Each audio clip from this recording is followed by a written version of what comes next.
All right, my friends, here we are on another Let's Talk with the Doc, and I'm excited to be here. First one for 2025. I haven't had a Let's Talk with the Doc since 2024. And so I have as my first guest, and maybe I hope this is a good one for me opening the 2025 with Tamika Thomas. And I Yes. can't wait to hear her story. We had her sister on a while ago, Tamara, and her twin sister. So I'm going to see if we can remember some of the journey and what it's like. So stay tuned, my friends. A good time to invite your friends and tell them to join us because I have Tamika on for Let's Talk with the Doc. So when I come back, I'm going to be talking with Tamika.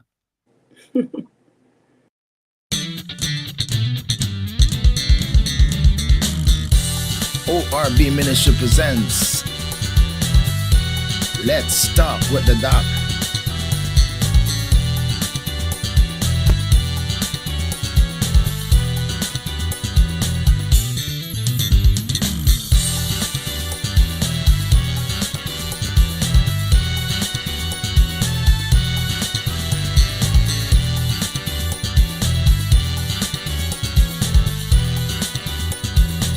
Grace Without Borders podcast.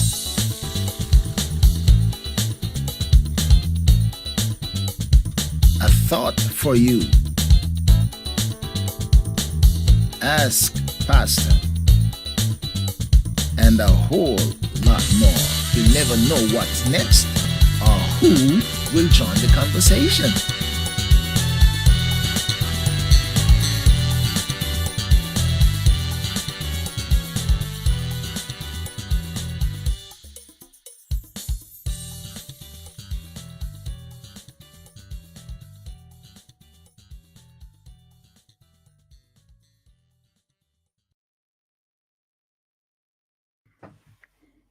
All right, so we are here. Here we are. Here we are. Tamika, welcome to Let's Talk with the Doc. Good to have you joining me tonight. Hi. You sound like you're very reserved, right? Yeah. Are you a laid back person? I'm a laid back person. Yes. You are? Yes. Okay. Are you gonna say you're not like your sister, or we are both laid back? We're both kind of laid back, And laid but back. All right. I mean, I could fit in like kind of any atmosphere.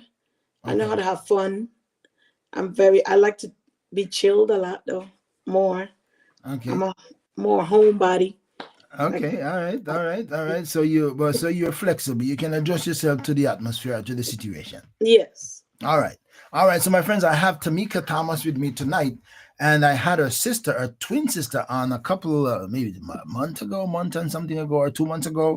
And I talked to her about her story, and I realized that there's a twin, and then they had this journey together. So I can't wait to hear, if they remember the journey in the same way. So I'm going to journey with Tamika and then find out what's the story, and what. Hey, so tell us a little bit about Tamika, where you were born, what things were like, family dynamics, etc., etc. So I was born in St. Thomas, U.S. Virgin Islands. Um, I was born a twin, as everybody knows, with Tamara Thomas Girley. My mom had 9 children. I was second to last with Tamara, with my mom. My dad had an extra daughter, which her name is Cherokee. Um, And that was that before or after? before Before. Okay. she's older than us, yes, Okay. with his first wife, All right. All right. yes. So, yeah, so I was born into a big family, and I love being into a big family. Even though I'm laid back, when I love being with family. That makes me happy. What what what do you find fascinating about being in a big family? What's the fascination? It's you could call like different people depending on the situation. Like everybody have their own little personality, and depending like what I'm going through. Sometimes I'm like, who could I call? And sometimes it could be my twin sister, sometimes it could be my bigger sister, depending on the situation. If I feel like my sister, my twin, wouldn't really give me a good answer or suggestion, I'll call my one of my older sisters or my brothers for like opinions or options of which way to turn. if I need some kind of guidance. What So what would make you think that mhm. your twin sister might not be the best one in this situation? Sometimes I tell her this all the time. Sometimes her communication uh, could be a little. Really? Yes. Do you find that strange? Do you find that strange as twins? Because it seemed like the average person say, "Oh, the twins are the most, they synchronize, they think alike, they're so attached." Yeah, we think alike a lot of times, but certain things, like my twin, sometimes she could act like my mom. Oh, So she want to make sure that I'm doing the right things at all times. So she'll get on me like with certain things. I don't want her to know if I mess up with certain things, or because she would come off a little judgmental with me because it's me. okay, all right. So she was like, is she the older, per se? Yeah, she came out. Okay, so Yeah. she want to make you feel like she's big sister no matter what. Yes, Okay, exactly. all Even right. though this, yeah, All right. Nine family. What? Nine in the siblings, the group of nine, yes, and you're second to the last. You said. yes. What was it like growing up in a family? You got six siblings ahead of you. For that matter, what was the environment growing up? How did you navigate through that or evaluate that? Did you say, okay, did I feel safe because I have all these big sisters, brothers, etc., or do I feel like, okay, they're manipulating me? What was your assessment? Oh no, my brothers and sisters, they're amazing. Like I was just telling God for Christmas, I went to visit my sister in Maryland, and I was telling the Lord, I'm so happy. I was just sitting there looking at everybody, and I'm like, I'm excited of the family that He gave me, the sisters and brothers that He gave me. Like I love my sisters and brothers. They make my life happy, and we all get along. It's That's not good. really like no kind of drama, no anything. We're a very close family, That's good. brothers and That's good. sisters. That's Yeah. really good. My only thing growing up was my dad was a little harsh. Like he didn't really show love. I grew up in a household where I never hear like I love you. So I kind of had to learn. I didn't know what love was growing up. When Mm. someone told me I love you, I was like, I don't know how to respond. I didn't know what it was. But when I started to, what helped me to know what love was getting back to my relationship with God. Okay, so before we get to the relationship with God, we got to go back to the younger days. Okay, Yeah. childhood days. Okay. Um, um, you realize now, okay, because you grew up realizing I'm a twin. Yeah. I'm a twin. How did you process that to say, okay, I'm a twin? Did you have twins in your neighborhood? Somebody said that's my example of a twin, or you were just like strange being, twin in your community. What was it like? Oh, it was awesome. Like my sister and I, like she told you, we always like sing, and that's what everybody knows us to do, sing, both of us. And we'll sing like through the window every day. When did you start singing? At what age you think you both start singing? And Mm, if you can remember. About like probably like 14. Oh, those are young. Like Those are grown yeah, up young ladies. 13, 14. Yeah. In this time, those were adults. In Yes. this time 13, 14 are like adults. Yeah. So okay, so you didn't discover your singing talent. So let's go back to earlier. Going to Sunday. Did you go to Sunday school? Did you go to church? What was it like in that, the Christian environment? What was it like for you in the early days? I went to Memorial Moravian Church in the Virgin Islands. That's where I started out at when I was a Okay. kid. My mom, Moravian. I hear the yeah, word Moravian. I know Moravian is one of those. yes. What we would call them. What kind of religion we call them? I forget. Episcopal, maybe kind of. I think so. Maybe I kind of was younger. Episcopal, very Yeah, laid back. yeah. Not. It was it was amazing. It was Yeah. like I always remember. I never forgot the lady who taught me all about the Lord. Her name was Miss Baptist. And we used to go to. My mom sent us to Bible school every summer, and Bible school was like the whole summer. And I like that. Bible school or Bible what we call it Summer school, vacation Bible school. vacation Bible school. Yes, Vacation Bible school. Okay, yes, yes. okay, It okay. was the whole summer, and because of her and how she taught us, I always like want to find. I always told myself I would love to do that for the summertime, like have just a vacation Bible school for the whole summer for kids, just to teach them about the Lord. Like I want like every child to have what I had growing up, and have somebody like her who taught us so much about the Lord. Like she was, this lady was amazing. Like she was, the story she told us, like she would like float in the air with the Lord, and she will see the God like on a throne come to her spiritually. It was like she would just, she would not even kill like no animals. She wore purple all the time. You would never see her in another color but purple. Really? Yes, and it represented the, purple represented. It was something with God. She said that the throne. What does it? Purple represent It's like royalty. royalty. Yes, Yeah. royalty.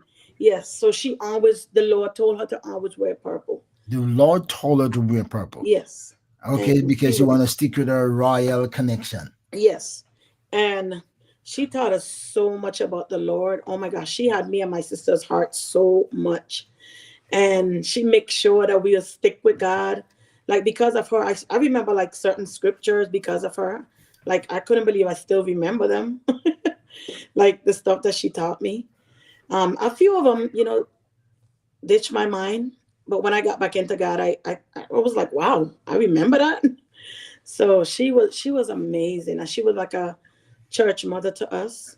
And Something's resonates in the mind of a child, yes, yes, and stays there. yes, So you didn't have the same Christian atmosphere at home. You that's when you go to church. yes, yes. I didn't really feel at home. Didn't feel safe sometimes, but I know I was safe with my mom. But my Mhm. dad scared me a little bit.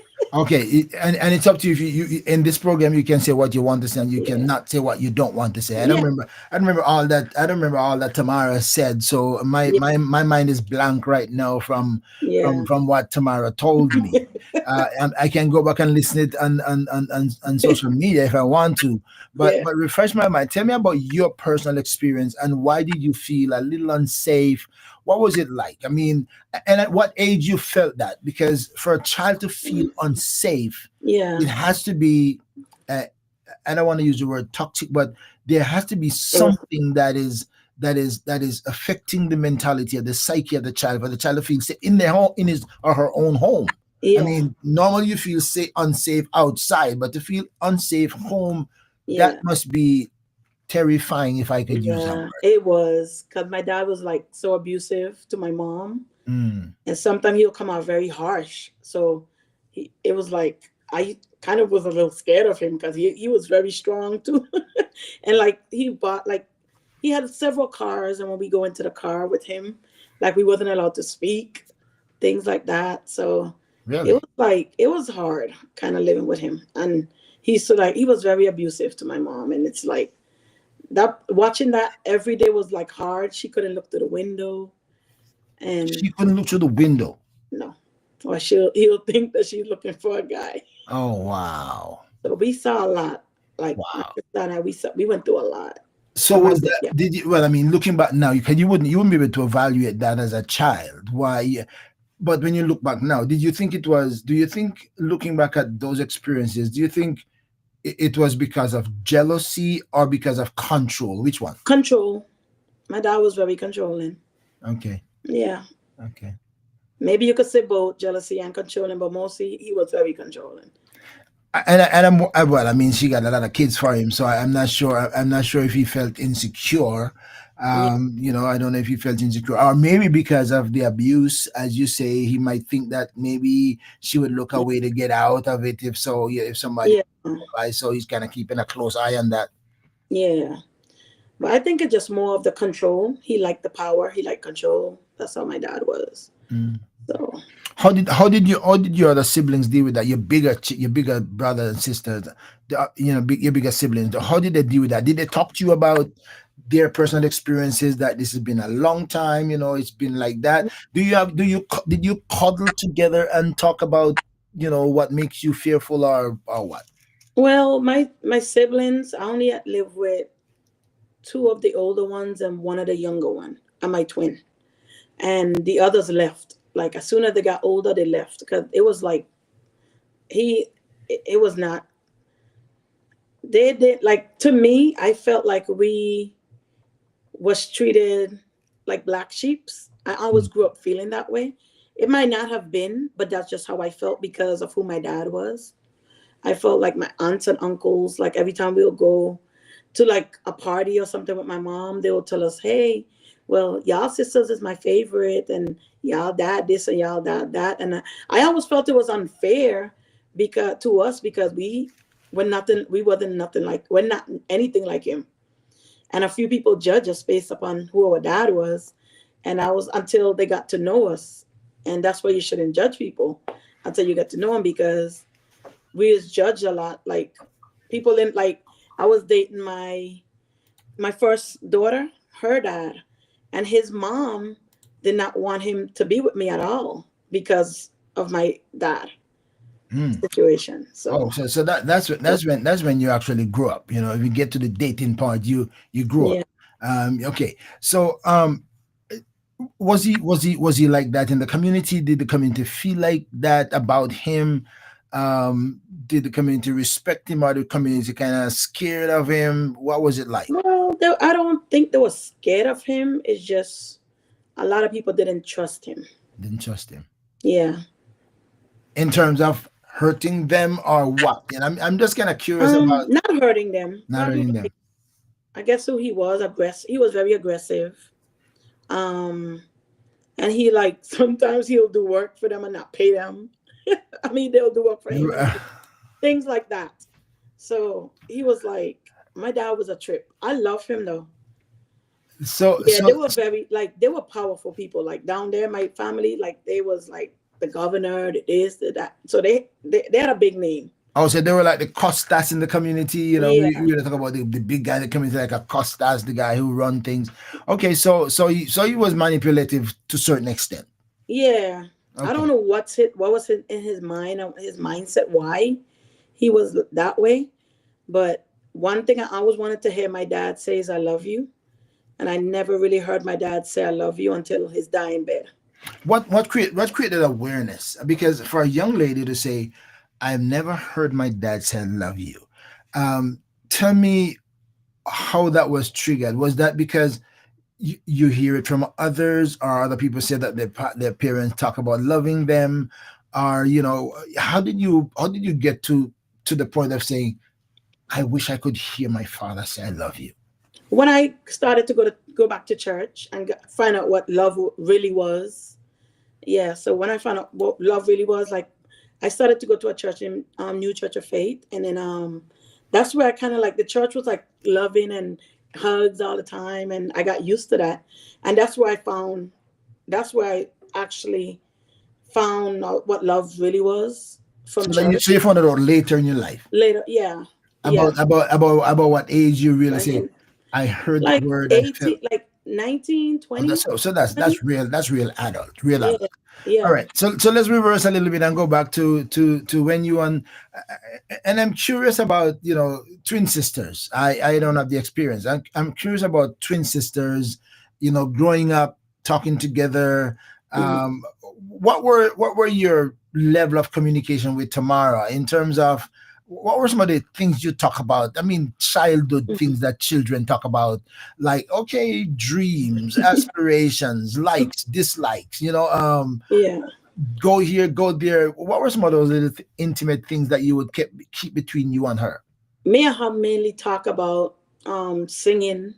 We saw that's how we connected most of the time. We'll get on the table and we'll make like I'll pretend like I'm her teacher and she'll pretend she's mine until she will sing the note like from Whitney Houston or CC Winan, and we wouldn't stop until we actually got the note correct.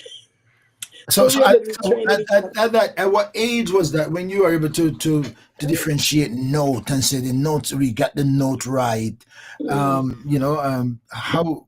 At what age that was when you started to say, okay, That people was notice my. around like like 13, 14, 13, Okay. 14.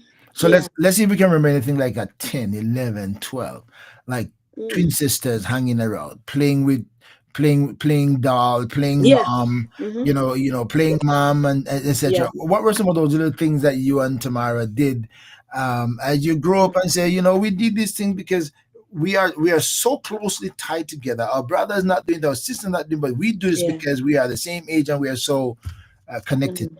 So me and my sister, like my favorite moments when I was younger was my mom for Christmas. My mom always makes sure she made it special for us.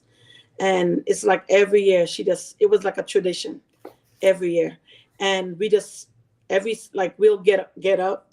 She'll have a coloring paper, we'll color together, me and Tamara, and she'll make us breakfast, and then we'll play our Nintendo sometimes together. And one thing me and my sister did together where we never really told anybody was we used to talk to God a lot, my Mm, sister and I. And we had dreams of the same dream the same nights. really? Like, yes, like one time we had a dream and I went to tell Tamar, I said, Tamar, I dreamed this. And we both had the same dream that God was holding our hands together, walking with us Oh wow. in McDonald's. Wow. You both dreamt Yeah, you were in McDonald's. Both you dreamt the same thing, the same thing. and The you were same in thing. McDonald's holding, and God was holding your hand, and you were holding.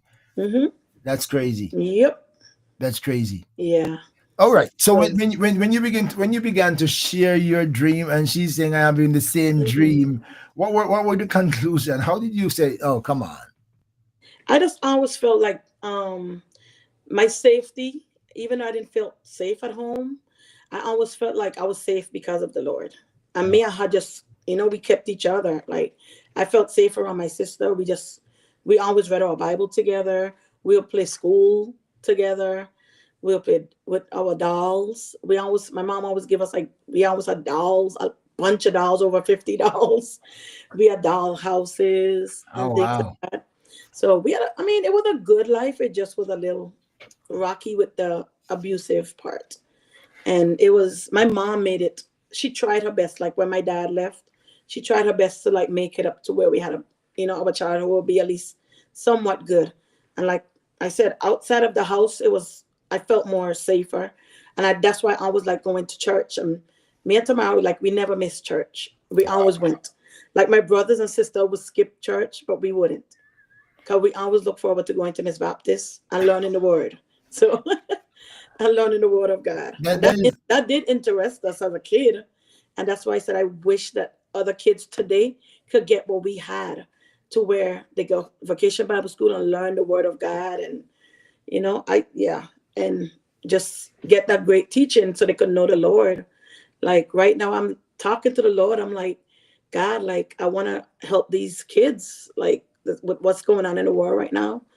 I'm asking him, I'm praying, like, help me to find some way that I can help these teens, because they seem like they have no direction, and they seem like they're not afraid of God when they should be. well, So maybe we modify the afraid and use fear. fair, Because God don't want you to be afraid afraid of of Him. He wants fair, you to so yeah, come to Him. to him, yes, So yeah, He wants us to fear Him and love Him. Fear yes, Him that He's Almighty God, all yeah, powerful, but love Him to know that He loves us so much to send His Son into the world to die for us. So yeah, no matter what we find ourselves in, that love cannot be changed, even exactly. if we make the biggest mistakes. All right. So now you grew up in the environment. You go to church, Miss Baptist. Mhm. Impacted your life, both of you. And now, did you? When did? What made you think both? What made you think we need to start to sing? Were you asked to sing at church? Were you involved in anything at church that when you come home from, you say, okay, let Mhm. us continue singing, let us find some of these songs? How did the singing part come up in your lives? I honestly don't remember how we started to sing, but I know we was in the church choir. We was in the school choir. Yeah, the school choir and the church choir. I don't know how I got so interested in singing, but I always knew I loved it. So I'm curious again. Did they just say we're gonna put all the young kids into the choir, or did they say that girl or those two girls can sing? I mean, everybody told my sister and I that we could sing from young, but I just never believed it. We didn't know what they was talking about. Like sometimes even today, people are like, "Oh yeah, you have a good voice," and I'm like, "Okay, I thought I messed up." Whenever I sing, I just feel like I just need to find a confidence in myself. Yeah, Tell me about that because I remember Tamara told me about this singing through the singing at the window. Give me a little bit of a refresher on the singing. Um, uh, well, I see that Tamara is there. So she felt yeah, music became your piece. I think that she said something like that, and yeah, I remember I did talk to her about her single. That yeah, the things that were coming out of her single was she speaking to herself, maybe not even knowing that she was actually talking to herself in that manner. yeah, So all right, yeah. so you guys are singing, you realize you can sing, okay, and you started to practice together. Yes. What were your dreams? What were your dreams? Did you think that, oh, we love Whitney Houston, we love all these great singers? Hmm. Did you aspire to be like them, or you just wanted to keep on singing? I wanted to keep singing, but later on in life, I had stopped for a while because there was nowhere to sing. There was no because I was busy working. We had moved to Florida, so I didn't really find a church home or anything where I could sing at. So I just like put singing behind me for a while, and then when I went back to church is when I started to sing again, and um, I was like not confident. I didn't want nobody to really hear my voice. I was scared. Like because when we was younger, people used to pay us to like, I'll pay you $5 to hear you sing. And I'm like, Really? why? Yes, to hear us sing. And I'm like, I don't know what they're talking about. Like I went to when I was living in Ohio, there was this amazing like director that I was in a choir and he was so amazing. And I'm like, so he pulled me up front and he heard me singing and he was like, "Oh my God, you have a beautiful voice." He said, "From now on, for rehearsal, you need to sit up front." And I'm like, "What is he talking about?" Like for years, I'm like, "What is people talking about?" Like I did not see myself as no really good singer, and everybody would say it, but I would always be like, but I would always tell Tamara she's such an amazing singer. I'm like a fan of Tamara, A fan. but I just Okay. didn't believe. Well, I guess I said, I'm your number one fan. I guess you grew into that. You grew into that. Let me give me a little bit about, remind me about the your journey. How did you get to leave from the St. Thomas, Mm, the Virgin Islands, to come to United States? Tell okay. me, remind me how that unfolded, and what was it like as you journey here, and getting Mhm. into a new territory, starting a new life, etc., etc. So, we moved up here because there was a hurricane down there. I think it was Hurricane Hugo, and we was in our last year of school. So my dad decided, oh, you want to send us up to Florida to finish school. So him and my mom was talking, and they decided, hey, it's fine. So she let us go because we were not sure when school was gonna open again because how damn like everything was so like destroyed. Hmm. And he sent us up here to his ex-wife at the time, and to finish school. And I went to my last year in Maine at Evans High School. I went and finished and completed school actually there. So while I was in school, I was like Tamara told you, we was both homeless and trying to make I'm it. gonna get back to the homeless thing because that is sadly fascinating. I know Yeah. fascinating is a good word, but Mm-hmm. he sent you to America to live with his ex-wife. Mm-hmm. So I'm assuming that the relationship was good Yeah, with him and her, and with you guys who were the younger set to her child or children. yeah, yeah. So she had kids as well, and we got along very well with her kids. Up to today, we call each other sisters and brothers. So it's just, I don't know. She got mad at my dad because she said he didn't pay for us to stay there, and then she got mad at us because we started to work, and in the islands, it's hot all the time, and we came up there in the winter, so she wanted our first paycheck, Oh, and we really? told her, I can't give you our first paycheck because we don't have no winter clothes. We going to school in like summer clothes, and it's freezing cold. We had no winter coat. We had nothing. And we told her we need to buy a winter coat, we need to buy winter clothes, and she didn't care. So she wanted your first paycheck. Hmm. Yep. Yeah. So she put Wow. us out on the street. Oh no. Yeah, we had to like fend for ourselves, and we was like from house to house to house to. It was like, oh, So wow. crazy. And I'm just wondering if her harsh action maybe was as Mm. a result of getting back to your father. What were some of the things she said to you guys? What before she put you out? What was it like? What was the argument, conversation, the It disappointment? What made her angry? What was it? it was about money. It's all about money. Yeah. Yep. It was about money. Wow. Yeah. So yes. So okay, we're out on the street. Mm-hmm. I can't even imagine that. And you guys Yep. were you guys were what age that time? 17. 17. Yeah. And we was new to like up America. Like we all we knew was St. Thomas, Virgin Islands. 17 Yes. put out of a home on Yeah. the street Mm-hmm. in big America, two teenagers. Mm-hmm.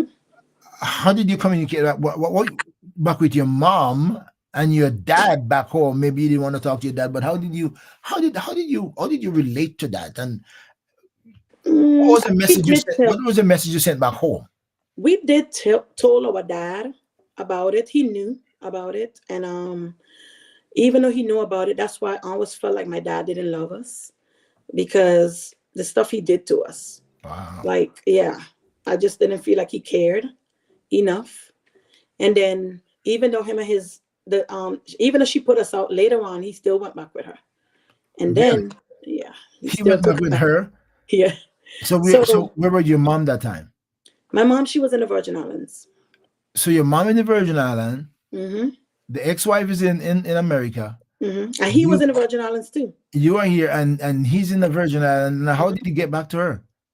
He decided to move up, and then he actually sent some money up for us to get a house later on. But we was like, wow, that was shocked. We was like surprised that he did something like that. So we was telling him that we have no car, we have no nowhere to get nowhere, like nothing. So he decided to send money up for us to get a house, and then we thought it was out of him being, awesome to us, but it wasn't. It- yeah, that was hurting because later on he came to the door. When he moved up here, he came to the door and tell us he was trying to like bribe us to like move out to take the house. Really? Yes, to take the house because he said he didn't get it for us. He just used us literally for credit Really? to get the house. Yeah, to get the house and try to like kick us out of there. But So he couldn't because it was in our name. But he tried to manipulate us and said that he needed a house for him and his wife. So technically, if we had let him do that, we'd have probably been homeless again.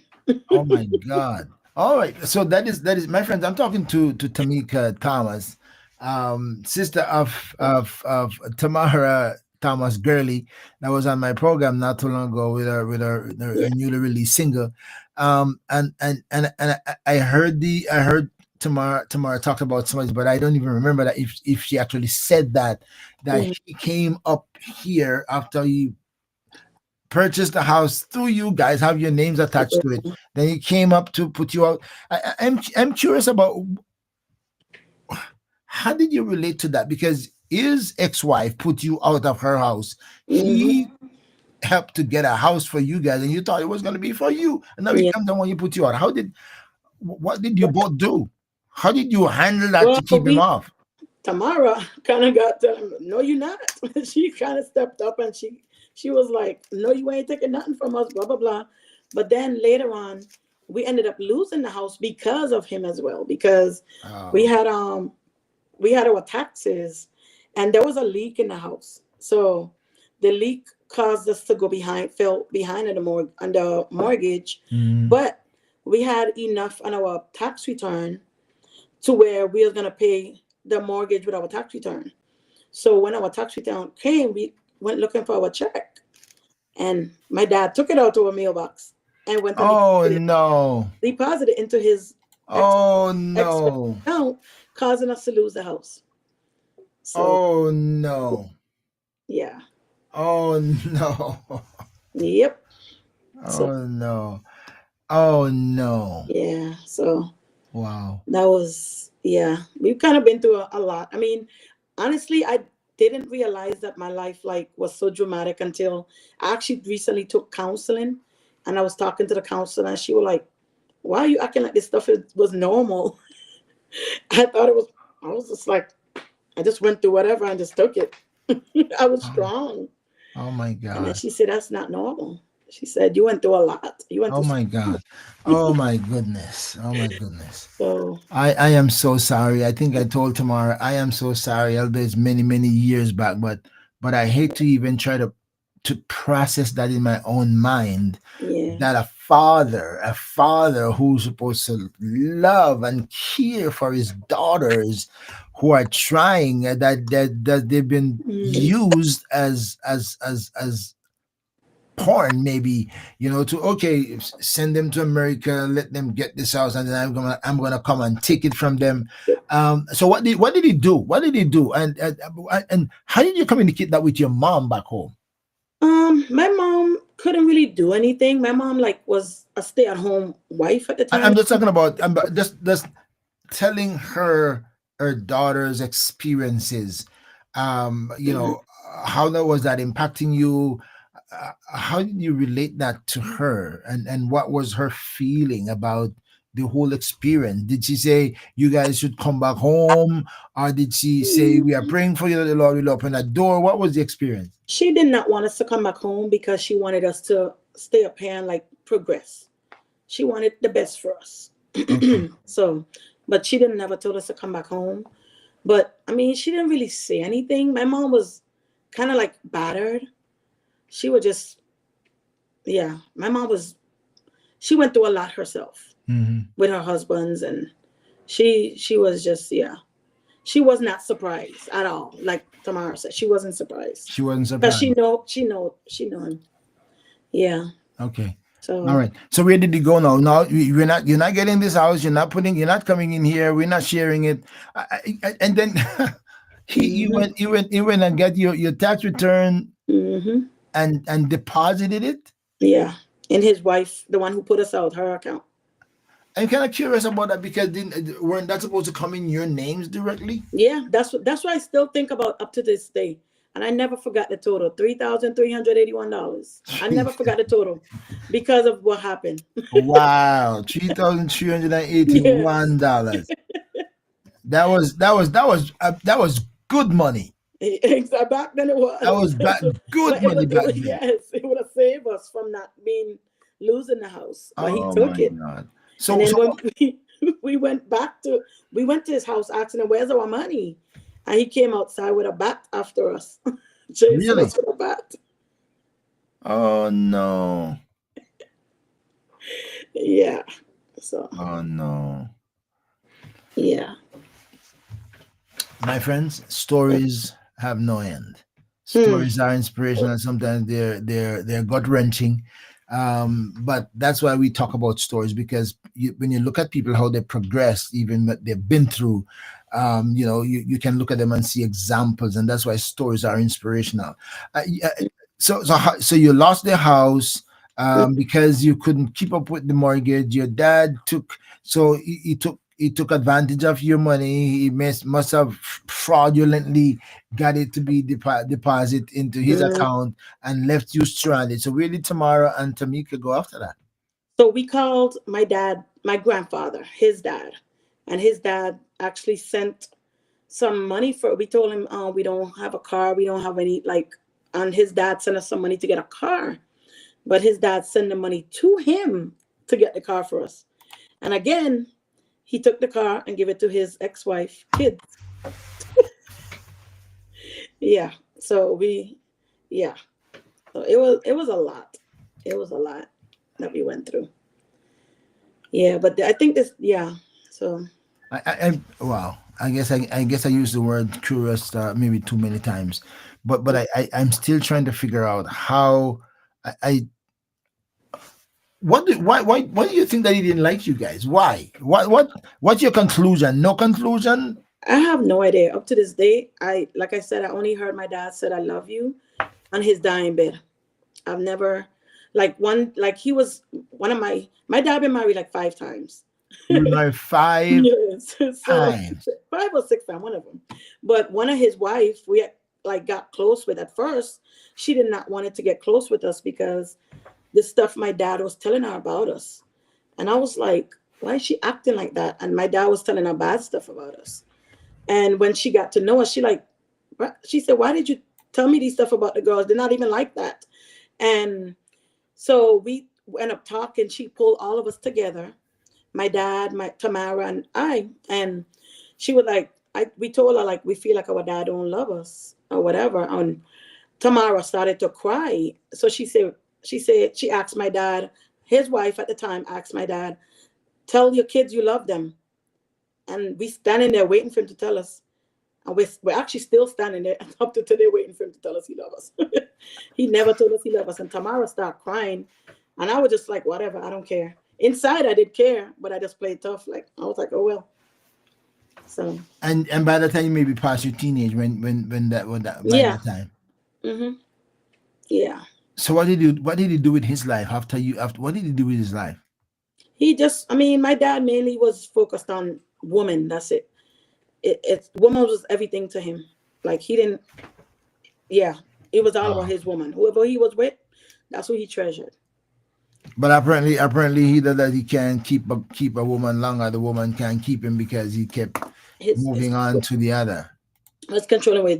Like I always tell people, my most hurtful moments of my dad. Like I said, I love my dad.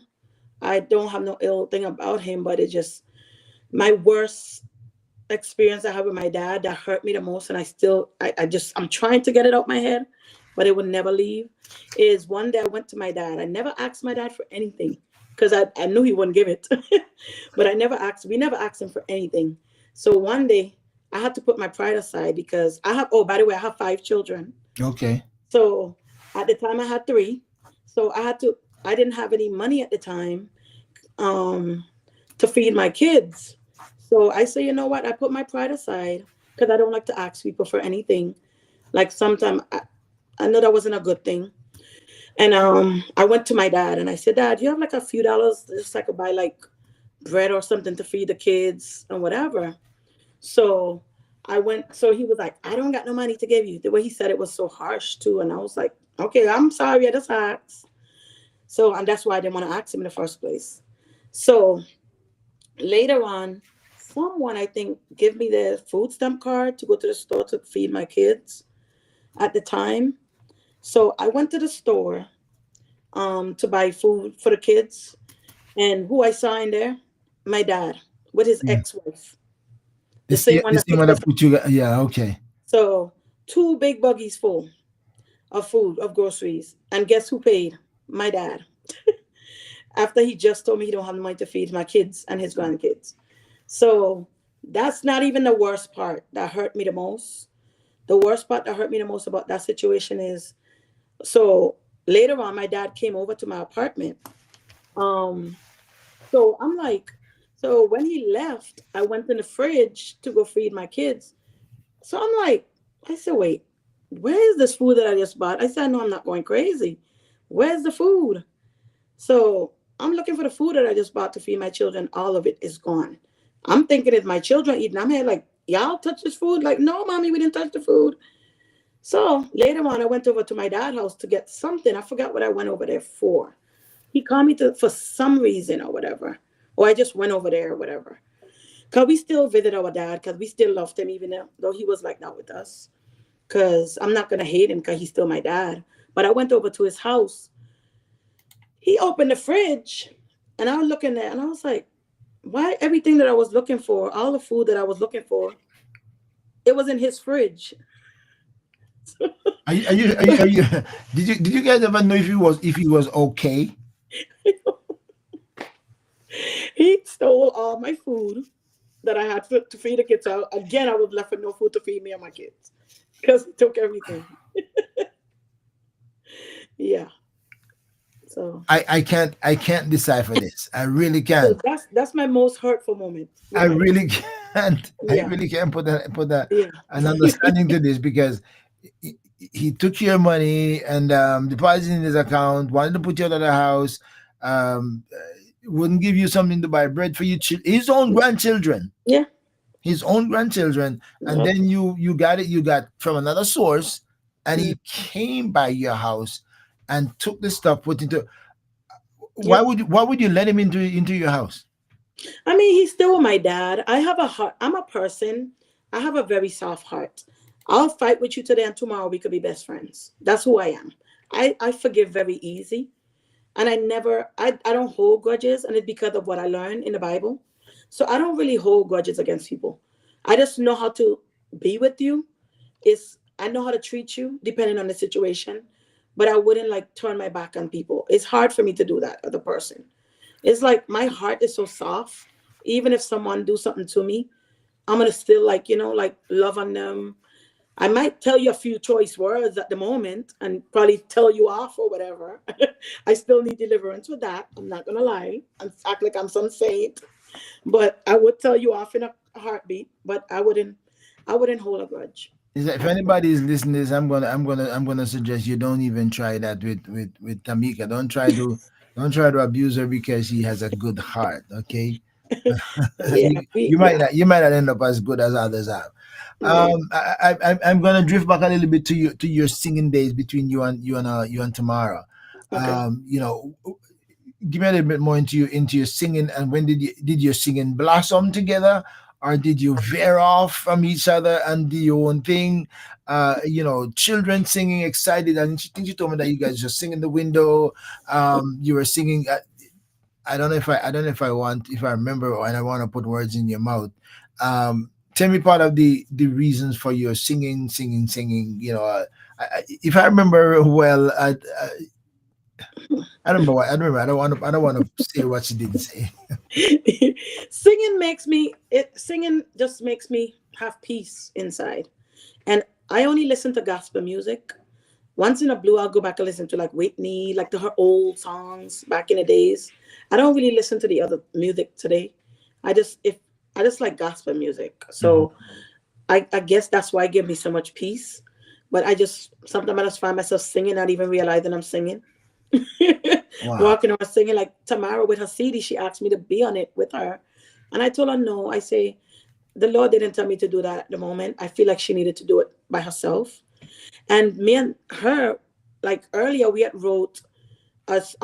We had a CD together that we are like a lot of songs we wrote together, like a full CD we wrote, and we actually went to the studio and started to record the music. And then later on, we actually got ripped off from the person. Like the person took our money, so we lost all our songs, and it was like amazing songs. Like everybody loved them. I don't even remember the songs because I try to get back the thing that he had them on, but he wouldn't give us them. So I don't know. But they was really good. They were really good songs. I so I think yeah, and see Tamara kind of pop in my mind to remind me that you guys used to sing to the drug dealers Yeah. because you were hoping. So give me a little bit of refresher on that. You sing to the drug dealers because you want them to be saved. You weren't like looking to them for anything. You want them to be saved. Give me a little bit of Yeah. insight on Yes. that. Yeah. That's just how I am. Like we wanted them to stop selling drugs. First of all, we wanted them to like change their life because, to be honest with you, they always looked out for my sister and I. Like if we go to the store, every time we walk in, they don't always make sure we come up with something. So I actually love them, like as a person. Like they were like family to me. All of them. The guys in the corner, I was not afraid of any of them. They didn't give us a reason to be afraid of them. There was like my brother, like my brothers, like would be, and I loved them. Probably didn't know that, but I loved them growing up, and I felt like anybody, like nobody could like mess with us because they was jumping like, y'all better don't mess with my twins. So And we you, always wanted them. okay, so you were special to them. Yeah, Was it because you brought melody to their hearts? You sang. probably. Did you let them know you were singing for them, or you just singing hoping that they hear? We didn't let them know that we were singing to them, but they always would clap. Yeah, sing the twins. So they would clap for us, and it's like there was like our audience. Wow, wow. Where was the first time you and Tamara sang openly, other than your environment? Did you guys ever sing together? And what was the first time? The first time we sung together was in church. The church in Florida that I Okay, started so you never sang together back in Jamaica when you were in St. not Thomas. Jamaica. I'm sorry, St. Thomas. Oh, St. Thomas. Yeah, we Sorry, sung. my Yeah, bad. we did. We sung together in school, the school choir. Oh, the choir, but Yeah, never the not, choir. not never do it. Yeah, not a duet. Okay. No, we never sung. Did a duet together. We was always too afraid to do it. Yeah. We're kind of shy. We grew up kind of shy. So you so So you couldn't look at the congregation as a bigger body of the drug dealers and say we're gonna sing to them in the same way like we sang to those drug yeah, dealers. somehow we were shy to sing for people, but we wasn't shy to sing to them. I never understood that. Well, I guess We it's just enjoy, familiarity. They're in yeah, your neighborhood, they're yeah, in the hood. So yes, that and they're not gonna judge you. yeah. So we never was afraid to sing to them for some reason. They were the only people that we felt little like comfortable singing to, and I don't understand why. And it got probably something to do with God. I don't know, but we always felt comfortable. We were looking forward to doing it every day, singing to them. Wow. Yeah, through Did the did, window. did any of them experience a changed life and said, or did they say you guys impacted my life? We never really spoke about it. It just we know that they liked it because they were clapping for us every time we did it. And they will always tell us like if they didn't hear our voice, twins, y'all gonna sing today. Oh, really? Okay, so they were okay. So it They was was waiting it was for it. impacting one Yeah, one way or the other. We maybe never gonna know the answer. All right. yeah. So you both came to when you came here first. You came to Florida, Hmm. right? Okay. And now you are in church. Yes. Okay, so you're singing at church now. Give me an idea on the breakthrough moment. Um, so the breakthrough, well, before I went back to church, because like I told you, I grew up heavy with God, like heavy. But I stepped away for a little bit. And so I don't know what pulled me away. I don't know if it's the situation we was dealing with, like why it just I don't even know how I got away from God because I was so close with him. And I just don't know how I got lost the way I did. Because I remember Tamara coming to me. She went back to church first before I did. Hmm. And she came to me and she said, I found a church, a good church. You like it. I say, and she said, Tamika, you need to turn your life back to God. And I was like, I said, girl, please, what God? And I was shocked that I said that. Because I was like, I still don't know up to this day why I said something like that. And why I got so pulled away from the Lord. When I was like we used to hide letters in the wall to God and come back and it's gone. Like, so it was like that close with the Lord. We always we'll be in school with our Bible, like every like most kids for like their lunchtime, they'll probably go with their little crew doing whatever. But me, Tamara, and my friends, we'll go in our little corner every day and we'll read the Word of God. And me and Tamara like to tell our friends about God and tell everybody about God. So that's why I'm shocked that I don't know how I got so far away from God. It And happens because we are human. yeah, So okay. So you guys wrote notes mm-hmm, to God yep. and stuck them. Give me an idea what your notes were. If you can remember one note that you wrote to God and put it in the wall. One. We're just telling him we love him. Like we're just writing notes to him, telling him how we feel about him. We love you, we adore you. This and that. Sometimes we'll ask him for certain like help our mom or in the situation that she was in with my dad. things like that. And then we'll come back and we'll be like, wait, it's gone. So And then did you ever think that God took the note, or somebody stole yeah, the note? I don't, but we hid it like it was hidden in a wall that me and my sister like knew. So we didn't understand. We had a lot of spiritual moments. Like it was, I was scared growing up of my like because of that too, because there was a lot of spiritual things happening with my sister and I. Like we actually used to see the dead, and I asked the Lord to take that away from me when I got older because I was like, I was scared. I was terrified. Like I used to know this guy. He was an alcoholic, and he was. I really liked him, even though he was. I never judge anybody growing up. Like, no matter what they did, we loved them regardless. And we always like, hey Trini, and telling him hi. He always was drunk.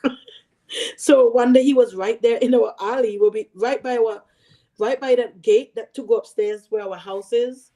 And one day he was so drunk he fell and hit his head on a rock, Oh, and he died. oh no. So me and Tamara, we went to the kitchen. I told her, come to the kitchen with me. And nobody knew why we were so afraid, but we keep telling her we seeing stuff. And me and Tamara would I told Tamara, come with me to the kitchen. And we looked down the stairs the same night the guy died, and we saw him down the stairs with somebody else. We don't know, I don't know who the other person was, but it was him and somebody else down the stairs. And I said, Tamara, do you see what I'm seeing downstairs? And she like, yeah, we like ran back in our room, cover our head up. I like nobody would believe us. Nobody. But it was just like we kept seeing like spiritual stuff. I saw angels. Every time I'd sit there by playing my Nintendo, look over, and I would see angels jumping from like the roof to my brother's bed through the windows. It was just normal to me. It just became Wow. normal. So Wow. we saw a lot. We were just seeing spiritual things. Like we saw a lot. And it was like we saw like this, we just kept seeing like certain things, like so I'll see like black demon stuff, then I'll see like white angels, and we saw a lot. And it was like we just wanted somebody to hear us and like not look at us like we were scared, and nobody would Wow. hear us out because they didn't believe us. Wow.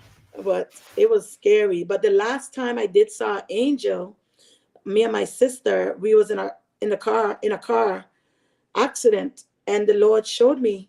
She said, Tamika, you're gonna get in a car accident. I was already in the car. If he had told me before I got in the car, I would not have gone. So Wow. he showed me, and the Lord said, you're gonna get in a car accident. And I'm like, a car accident? And the night before, I had a dream that we was in a car accident in a red vehicle. And the car that we was in that day that he told me that we were about to get in a car accident was red, Wow. which was Tamara red truck. Wow. So her husband was driving at the time. Her previous husband was driving at the time. And I said, give me the wheel. I was like begging him, please give me the wheel. Okay, you about to get us in an accident. So he was like, no, just chill, Tamika. We're not getting in any accident. So I'm like praying to God, like, Lord God, please cover us, everything. And then later on, we were driving up to we went on I-4, and then he went driving crazy and speeding, and we almost flipped over on the other oncoming traffic. But somehow he found able to reach back this way. So he trying to catch the wheel, and we couldn't. The whole time I'm like, the blood of Jesus, the blood of Jesus, the blood of Jesus. I'm holding my sister because I didn't want my sister to fly through the window. So I kind of like put myself in harm's way to save Tamara, because I didn't want nothing to happen to her, because she was in the front seat and I was in the back. So I'm standing up, the blood of Jesus, holding Tamara, the blood of Jesus. We looked through the window, and I'm like, I saw this big angel like just stop the traffic. I was like, I couldn't believe what I was seeing. It was like the Matrix, like the angel. You could have seen like the waves and everything. Like it literally stopped the traffic. Wow. Stopped the traffic. Like, and then the next day I was talking to my sister husband about what happened. And well, I can't believe it happened. We had crashed, by the way. And then the next day he was like, why? He said, what I couldn't believe is that angel that I saw. I said, you saw it too? I thought it was just me and Tamara saw it, but So her husband saw the he angel saw the as well. angel. Wow. Yes. Yes. And it was like a matrix. So I was like, I couldn't believe what I was seeing. And that's why I always tell people, I say, I cannot never say God is not real. because I seen too much. And so we went to church, even though we got in an accident, we went to church the next day because we were faithful, because we was in the choir and the praise team for church, Tamara and I. So we went to church still, even though we had just came out of an accident and was hurt. Because I kind of got hurt because I flew back in the seat because I was up trying to hold Mm, Tamara from mhm, flying through the mhm, window. mhm, mhm. So the weird part about that was my choir director, she was like, she asked, I told her we had an accident on I-4. She said, wait, you mean the pileup accident up for? I say, what was strange about when she said a pileup accident, because remember I told you the night before I had a dream that we was in an accident. I had a dream we was in a pileup accident and everybody around me was dead. I died in this accident except Tamara and I. We was in the red truck and everybody it was a bunch of dead people like piled up from a piled up accident in my dream. And up to today I still see faces, like I could still recognize some of the faces that I saw, like strong, like I've seen faces of it. So it's like the angel, if we didn't know God, it probably would have been a pile up accident. We'd have probably been into a pile up accident. It's like the Lord showed me what was going to happen before it happened, but he saved us from it. That's interesting. That interesting that an angel Hmm. would show himself I visual to a group of know. people. I know. That is kind of a little strange, but hey, God Yeah. is amazing. He can do anything that He chooses to do. Oh, I'm as shocked You as know, you. his reasons and his motives, one could is past finding out, so no one can really figure him out. All right, Yeah. so you come back to the Lord, you're back in church, and you're singing together. I think Tamara said you guys just sing for a while, and small church Churches. concerts Hmm. a while. Yes. So where did and by that time she was married, Yes. Yes. and you weren't. I never been married. That's actually was a dream for me still up to this day. I want to be married, but I've just never been. I always been a single parent with my 5 kids most of my life. Hmm. So yeah, I always been like a single parent.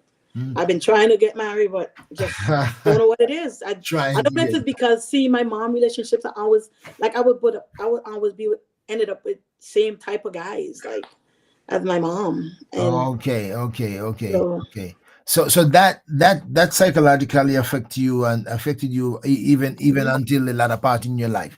yeah, I wanted to ask you, not tripping back too far, but does anybody ever, do you know the history of your dad parenting, parenthood, growing up? Does anybody were able to tell you about his own experiences? Was he abused? What was his life yeah. like? I heard he was abused. Yes, and he stuttered, and I don't know if he got a mental something wrong with him because when he was younger he had got into a bad car accident, Hmm. which he had lost one of his family members, his brothers or sister, a brother or sister he lost, and they all got into a car accident. And I don't know if that affected my dad. I'm not sure, but I know that he started to stutter from there, like Hmm. really bad from that. And I heard he was abused. Um, I don't remember from who or how, what. I don't really know much about my dad's side of the family because my mom kept us away from them. Hmm. Yeah, because of the situation. We heard there was like a lot of like witchcraft and stuff. And my mom didn't wanted us around that. Wow. So she kept us more in church. Wow. Yeah. I'm so sorry. I'm talking to Tamika, and uh so your lives veer off. Your life veer off in Florida. Mm. Um Tamara was married, you weren't. You Yeah. have kids by you had kids by then. Yeah. You had kids. Okay, so where did your lives go? One went this way, one went that way. How did you guys split? Um, we didn't, I split my sister like twice in my life. Other than that, we had always together. I with my kid's dad at the time, I moved away with him, and then at one point I moved to Maryland because that was around the time when I was struggling really bad. I didn't couldn't really, like feed my kids and stuff. So my sister, one of my big sister, had me come and move with her. Um, so and at that time when I actually went to live with my sister, I actually thought of committing suicide Oh. at the time because of how my life was going. I didn't Oh. really had money to feed the kids. So so in my head it was like, hey, you know what? Maybe if I do that now that they could take care of my kids for me, like they'll my kids would probably be better off. I'd already done thought it out and everything what I was gonna do because I was thinking, hey, I was doing it for my children. And um but I actually I called my sister on the phone and I told her, I love her, see her. Like I was talking a dead talk. Like Mm. they're not gonna see me no more. Oh, like a goodbye talk in your Yeah, mind. yeah. I told them Wow. I was very serious about it. And I had already called them trying to tell everybody goodbye because I was planning to, not be here no more. Because it was hard growing up, being a single parent with no help and not having a financial, like seeing my kids like go without eating and go even without. It was hard for me because I loved my children. I love my children. So at the time I would cry a lot and I just felt like I was getting into this depression mode and I just was like, you know what, I'll be better off without being here. So my Wow. kids could have a better life. And that was my mentality told me. But when I something told me call my sister and one of my sister like literally talked to me and I literally broke down crying. Like broke down crying. I'd already had him like, and she was like, "No, don't do that." She said, "We can help you." She said, "Why didn't you say you need help?" I felt like I had pride at the time. I didn't really like to ask for help because, you know, I didn't want to ask anybody for anything at the time because I didn't know who to talk to, who to go to. I was young. I came out of a house where we was like they call it bagged up. We didn't really know about life. So I didn't know how to start life or anything. But Wow. my sister talked to me. She said, "Don't do that." She said, "I'm gonna help you." And I was like, "Well, I'm tired," and blah blah blah. And she talked me out of it. Wow. And then later on, I talked to the Lord and I said, "You know what, Lord, I would never." I apologize to God and I tell him I would never think about suicide ever again in my life. Wow. Wow. Yeah. Wow. Yeah. Well, thank God. Yes. Thank God that you've been to the dark place, but here you are. Yeah. And again, that's why stories are inspirational, Yeah. because somebody might be listening to you today, or maybe listen to you tomorrow, or next month, or next year, Hmm. or 10 years down the road. Somebody might listen to this very program, Yeah. and might say, and that might resonate with somebody because they might find themselves in the same position, and Yeah. find a way out by the help and the mercy of God. um Hmm. so your life move on with you, and how did Tamika continue to progress her life, getting past that, putting her past behind her, and getting to where she is today. I felt like I could never put my past behind me because I kept dating the same type of guys every time. So I Mm, always felt like I could never put my past behind me. I recently, like a few years ago, when I felt like when I did the counseling, is when I felt like I actually put that past behind me because I've been hurt a lot in my life. Like all I knew was hurt, hurt. And I was like, all I expected was hurt. And wow. I'd go into relationships, like I even would go into relationships like trying to like, hey, I'm gonna make sure that he leave me before he could I leave him. Like I'm gonna see I try to make them leave me or whatever, just so I wouldn't be disappointed later on. Like I would do things like that to like and it was like it was mental from being hurt so much from starting from a young age, just hurt, hurt, hurt. That's all I knew growing up. And like a lot of people took advantage of us because they know our heart. Um And I prayed to God one day and I said, "God, why you give me this heart? Like, why you have me with this heart so nice where I'm getting taken advantage of all the time?" And I cried and he told me, "Well, you wanted me to make you evil?" And I was like, "Never mind." Never mind. Never mind. I'll take it. I'll take whatever you want me to go through, God. But I ended up later on with the kid's dad. My last two kids died and we moved to Ohio. And oh, this a bigger reason I couldn't put it behind me because I actually got to see what my mom went through. Oh, wow. Yeah. So I almost lost my life. Oh, When no. my kids died, he was on drugs and I didn't know he was on drugs. Oh, I'm so sorry. Yeah. So I moved there with him and his mom because I didn't have anywhere to go. So I had no choice but to move to Ohio with his mom and him.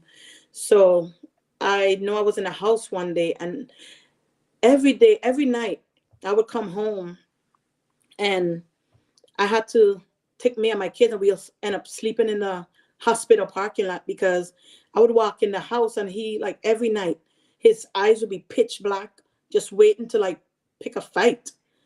And I'm like, what is wrong with him? I didn't know what was wrong with him. And it was kind of hard to leave. I tried to leave because I went to like homes and stuff, like shelters to see if I could get away. But the Wow. shelters was just like, didn't seem safe. So I ended up just staying there for the sake of my children.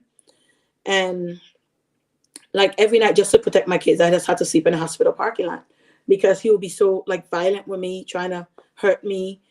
And then he tell me, "Oh, I'm gonna kill you," and this and that. And then later on, I ended up moving out from his mom, getting into my finally getting my own apartment. And then he wasn't allowed there because I broke it off, but he wouldn't leave me alone. So one day I came home in my apartment, my door is on the floor. Your Oh, door is on the my floor door is on the floor. Yes. So came in, my door is on the floor, and he's in there cooking. And I'm like, in your look, apartment. in my apartment. And I'm like, why are you in my apartment? And he was not supposed to be there. And he was like, I'm sorry, blah blah blah. He was always sorry. So later on, he I was trying to tell him to leave, but he would not leave, and he still continued cooking. Then later on, he ended up leaving out and then coming back again. Like I was playing my a game. I decided like just whatever because I couldn't get rid of him. So I went to play my game. So later on, I stepped to the restroom to come back. My game was gone. And I'm like, where's my game? And I said, no, I'm not going crazy. See him and found out later on. Like I bought my kids like one year I had a good year and I bought my kids a lot of like gifts for Christmas and things like that. And I'm here telling them, I said, I'm not buying y'all anything else anymore because every time I buy y'all something, it's gone. Later on in my life, found out he the one stealing them for drugs. Oh, what? His own kid stuff and my kid stuff, So and he's taking the kid stuff and selling them for drugs. Was and he I, was so he was really badly addicted. He was hmm dependent. yeah, yep. I don't know how I didn't know because I never really dated somebody who was on drugs before. I didn't really know much about it. Like I said, I know about the drug dealer selling it, but I never really was around anybody who was on it like that, on it. So I didn't picked up on, hey, this he could be on drugs. Wow. So so yeah, and then every time I have a radio or something, I would play the song Yes by Shekinah Glory. Cause that's what kept my peace because I had no peace when I was up there with him. Hmm. So every day I'll come home and I'll just fear. I just had this fear every day. Like I just felt like I was not gonna make it. I felt like I was gonna die. How how Because how were- how were your kids during this time? How were your kids? scared. Were they there in the home with him when you Hmm. were in the parking lot? They stayed in the home. They saw everything. They were scared. And then so one day, so when he left and came back to my apartment, he was like, he came back on something. I don't know what he was on, but he was like hide up. And he was like, who you sleeping with? Who you sleeping with? And I was like, who I'm sleeping with? I'm like, huh? I said, what are you talking about? And he ended up fighting me. And that's when I almost lost Oh, my life. And my whole face was swollen. I oh, couldn't see through my eyes for like a month. oh Thought no. I thought I went blind, but my face healed. And I was going to church at that time, and me and him were going to the same church, and they put a restraining order on him. I had to put a restraining order. DCF came involved because my daughter came to try to help me, Mm-hmm, mm-hmm. and he pushed her down, and she got hurt. So both of us ended up Oh no. in the hospital. So DCF got involved, and they said I have to choose him or my kids. I said, choose who? I said, it's no choice here. My kids first. So he still wouldn't leave me alone. But I make sure I moved from there to get away from him, and I hid myself, me and my children, from him, so he wouldn't find us. How are your children doing now? My kids, they remember the stuff. Only the little ones didn't remember. And then later on, I found out like he was kind of like found out he kind of like my kid's dad. Like when he was on drugs and stuff, he was like when he went with other like people, like he would molest their kids and stuff like that. And I had to question my kids and things like that to ask him if he did anything to them. And so that's why I said I couldn't put my past behind me because it felt like everywhere it just was abuse after abuse after hurt after hurt. It was just Hmm. so Wow. I just went single. I just got stayed single for a while. how But how how how are you doing? How is Tamika doing? Because this is the package that Tamika carries, and I hope that just by talking to me, because I realize this yeah. program, people talk to me on my program, it has brought therapeutic relief to some people just by being able to sit down Mm, open and talk about it without being judged, or they get a chance to release themselves of that. where, yeah. where where is Tamara now? How, Tamika, how are you now? Because you're still dreaming of getting married. Mm, You have five, you say you have 5 children. 5, You have yeah. 5 children. You've been through abusive experiences with, Hmm. maybe I don't know how many of their fathers, and you are not married now. How old are your kids? My kids, my oldest is 20, she's gonna be 25 this year. I have a 20-year old, I have a 18-year old, I have a 14-year old, and I have wait, 17, and a 20-year old and a 22-year old. Okay, so they're all up in the high teens, or Yeah, so. just one Okay. younger. How are they doing when you talk? Do you talk to them about the experiences? Do they talk to you to find out how you are doing? Because 25, those are adults. Do they talk to you to find out how you are doing?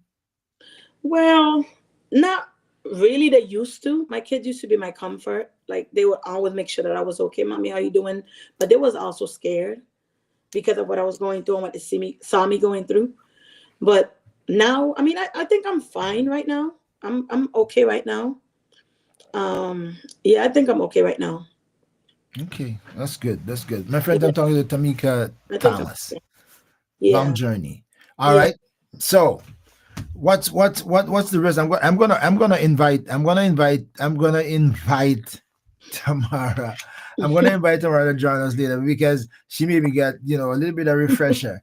But where's your life now, and what do we have for the future in terms of projection? Mhm. You can't say what's gonna happen until you look back. You can't Yeah, really know what's gonna happen. But yeah. how does Tamika look forward? And by the way, let me back up a little bit about the Mhm. singing the singing ability. The Yeah. singing ability. Tamara went on to sing, did a single, and excited. And by the way, it's a really good I song. love it. I love it. She did a really, She really did. good song. I told her when I got the song, when I think it was, who sent it? It was, she sent me the link to the Uh, song. I played the song maybe a dozen times before yeah. before I talked to her live, because the song is really good. Yes, It it is is. really, really good. Yep. I keep pushing Really. her. The song Yeah. is really good. Yeah. So in terms of singing, what has Tamika done with her beautiful voice, and the love of the Lord to express it? Can you envision in the distance what's the word I want to use? The hybrid drug dealers that Tamika could sing to now and bring change and joy to their lives. Where do you go with singing, if anywhere? I mean, right now I'm in a praise team right now in the church that I go to right now. I always been in a praise team like since I started church. I was in a praise team in the church in Florida that I went to for like almost 30 years. Wow. And then I I came up here and I joined this church and I put on there at first I wasn't gonna put anything because I didn't really want to do anything right now. But I don't know what made me put it. I was like, I guess I told him I said later on maybe I'll join the praise team. They didn't waited till later on. They called me like the same week and said, "We heard that you want to join the praise team." They was asking me about myself, and I was like, "Yeah." I say, I say I sing. Yeah, I've been in the praise team in previous places. I sing different places, but um, they asked me to send them a recording of me singing. So I sent it, and they was like, "We don't usually do this, but we would like you to start singing with us this week, the same Wow. week." And I was like, "Huh?" So I was like, I don't know, but I did They it. want you to sing right off the block. Right? Yes, right off the block. So I did with them, and I haven't went for a few weeks because my license kind of suspended at the moment. So I'm trying to work on getting that back fixed before I go back. But they called me today actually and asked me, they're like, "We miss you, we need you." And they asked me to come back. They want me to lead a few songs and stuff like that. So yeah. Do you think that you would do recording in the future? I don't know. I guess I don't know if when we tried doing it and what happened just put a bad taste in my mouth. But I did. I was a leader for the praise team. I was a praise and worship leader as well when I was in Ohio in that church. Um, and the choir. I don't know what made my my she was like a mom to me. Her name was Sonia Houston at the time, but she put me over the choir and the praise team. And at the time, and I was a praise and worship leader there. But and the Lord used me mightily, and I was like, whoa! Like I started to see, like I couldn't believe it the way He used me. Like He just every Sunday He used me every Sunday, and I was like, whoa! I didn't know what was happening. I honestly was afraid of myself for a moment because Mm. I just a lot of spiritual stuff was starting to happen to me again. And I was like, "Lord, what is this? What is going on? Like, what are you trying to do?" Like, I'm asking questions, and I'm like, so when I went to church, I started off in this other church, and this lady, she came up to me and she said, "The Lord told me I have an assignment with you." And I was like, "Huh?" Like, nobody up there knew me at the time. So she told me a lot about my life. So I knew she wasn't lying. Wow. So I knew the Lord sent her to me. So she was sent to me for me to understand what was happening in my life. Because I was like, whoa, what is going on? Like I started to like see things. Like I started to get visions. I started to get some dreams. Tamara more the dreamer than I was, but I did get certain dreams. But I would more get visions. And the Lord would tell me things. And then it come to pass. So it was like I had a little prophecy as well. So Wow. it kind of scared me, like why I was seeing why am I seeing things ahead of time? Like it was just like scary to me because I was like, whoa, like I couldn't understand what was happening. And then I started to see like dead people again. And I remember one time I saw these two little girls in the house, and I was like looking at them. Then all of a sudden they vanished and they looked so sad.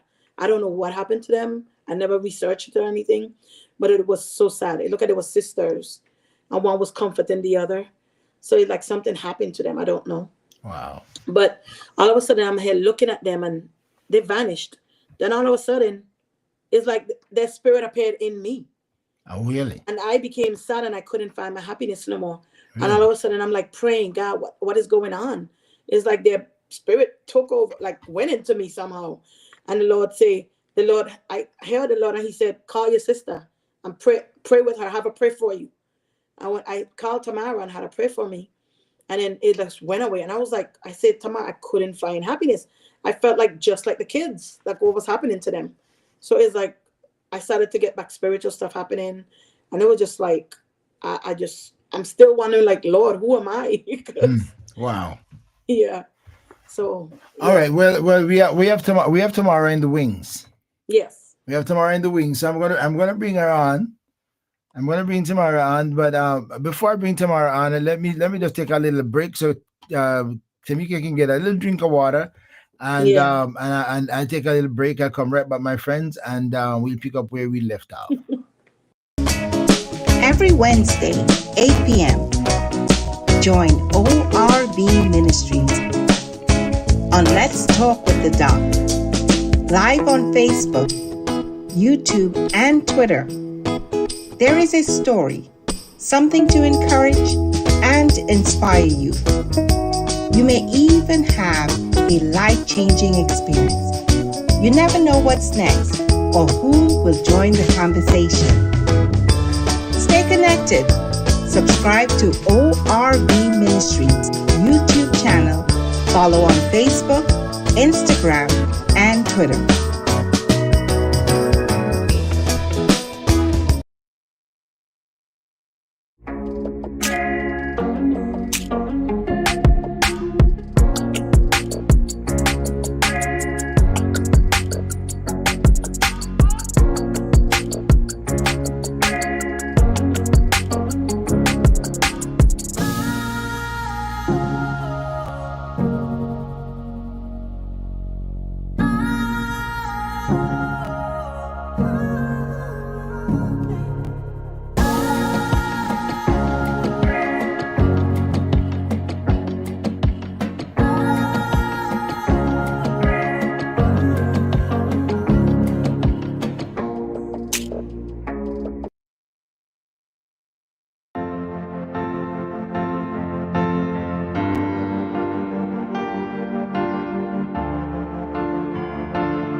Well, those are two of my books that's available. As you see that, my friends, you can get a copy of those books from me directly. If you're in the United States, I get an Amazon, and I just want to kind of preempt that this one is coming soon.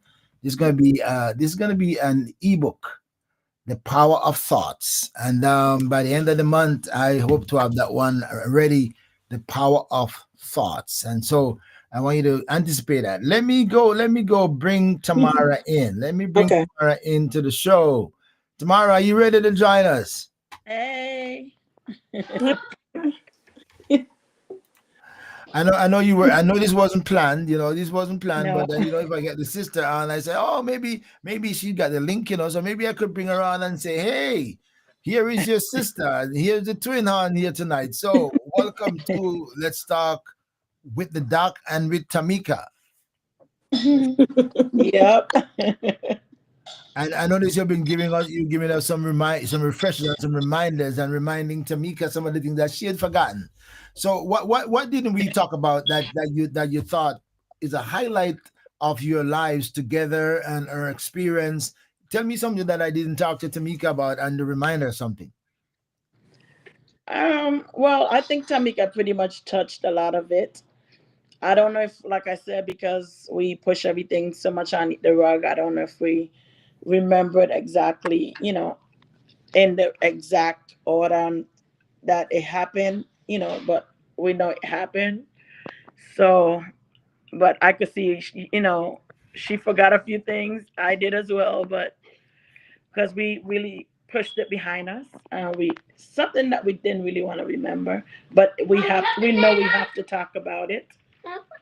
Yeah, we know we have to talk about it. So I'm happy that we are able to do that. Okay, so tell me something that remind Tamika of something that she didn't talk about. Well, I know she mentioned about a hurricane or whatever coming up here, but I could remember coming up in the States being promised a house. I don't remember the hurricane part. Hugo. Yeah, that he told us he gonna buy us a house and the whole manipulation stuff.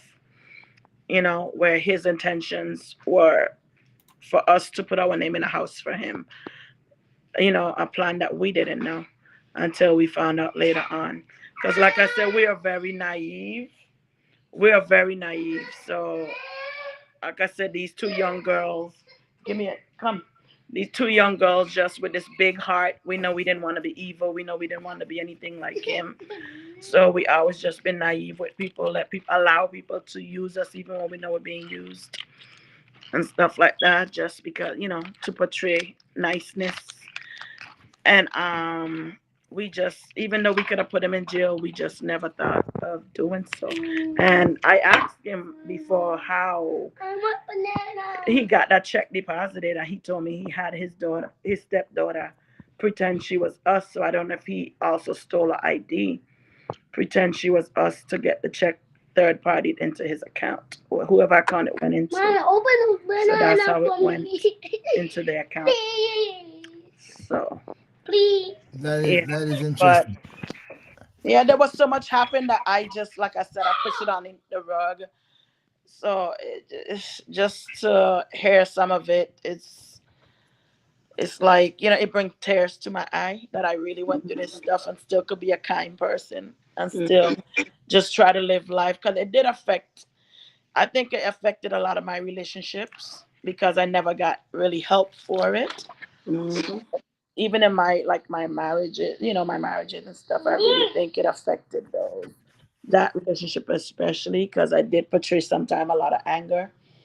So like Tamika said, we'll flip off on somebody real quick, as safe as we are, because it's like a guard. Like, that's how we feel like we could protect ourselves, because we took so much from people for so long and allow them to use us, take advantage of us, or abuse us, that we feel like, okay, now that we have the mentality and the strength that we feel like that's our safeguard to protect ourselves when we, now that we could protect ourselves when we felt we couldn't. Wow. Again, my friend, I'm talking to Tamika, and this is her sister, her so-called quote unquote bigger sister. They're twins, right? They're twins. Yes. So Tamika told me that there was a time when you wanted to when you wanted to show that you were a big sister. I felt like I had to I don't protect. know how big that was, Yeah. but yeah, She always act like my mom. Yeah. I always tell her that she act like my mom. I felt like I had to protect her, saying what she did, felt like she had to protect me. So we felt, at some points of our lives, we felt we only had each other. Even though we had other siblings, like I said, we had a big heart. We are more givers than takers. So we always felt bad taking from people, even though we were giving, giving, giving. We'll give our shirt off our back, our last, Mm-hmm. to where we don't have our bills. So, Yep. and people knew that, so they will test it. they exploit you. Yes. So, Um, Tamika, give me, tell me about when you said that you maybe at the deathbed, your father's deathbed. Maybe Yeah. that's when you heard. Did you say Mm-hmm. you heard the word "I love you"? Yes. Was that a going moment? Was that a conscious moment trying to make it up? What was your interpretation of it, and how did that unfold? So my dad got sick and he had got dementia. Um, and he was losing his mind. And every time we go to see him, we'll still go and see him. And every time we go to see him, he always would be crying and saying, I'm sorry, I'm sorry, I'm sorry. And I love y'all. Like every time. Like it was like guilt coming out of him. Because mm, we'll go there, we'll go to see my dad and we'll sing to him and the other people in the home. Oh, so Yeah. you actually go sing to him. Yeah, we did. So we had a moment in the home that he was in. So there was one day, me and Tamara and my kids, because our kids know how to sing as well. It was Oh, okay. me, Tamara, Deja, my daughter, and my daughter Brianna went and we sung. We went there to sing for him.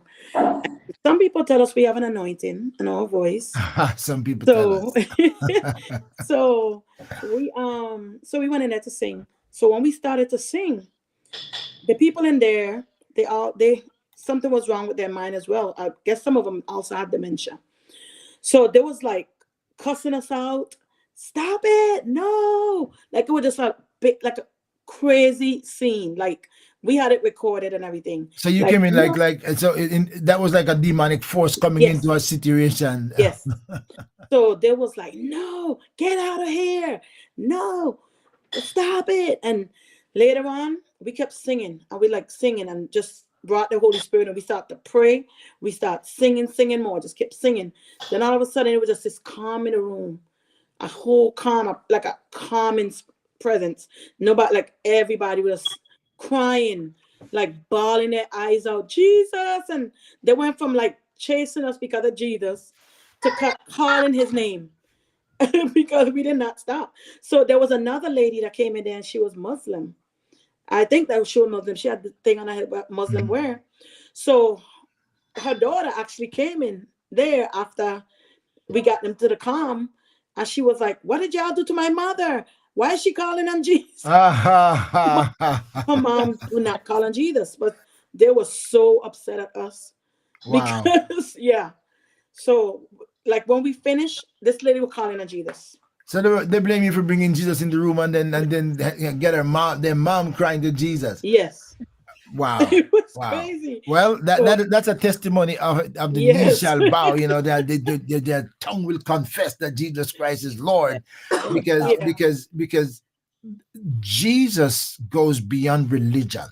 yes, You can practice religion, but you can't practice relationship. yeah, And somebody said, we were born to worship. We're born to worship. That's innate. So we kind of push it off to veer off into some other religious ideology. And but the real yeah. thing, we used to talk about it, even the Rastaman in Jamaica, because the Rastaman can say Yele Selassie, yeah, and Yeah, I, and Jah Rastafari, yeah, and until a stool drop on the foot and said Jesus exactly. Christ. You know what I mean? So Yeah,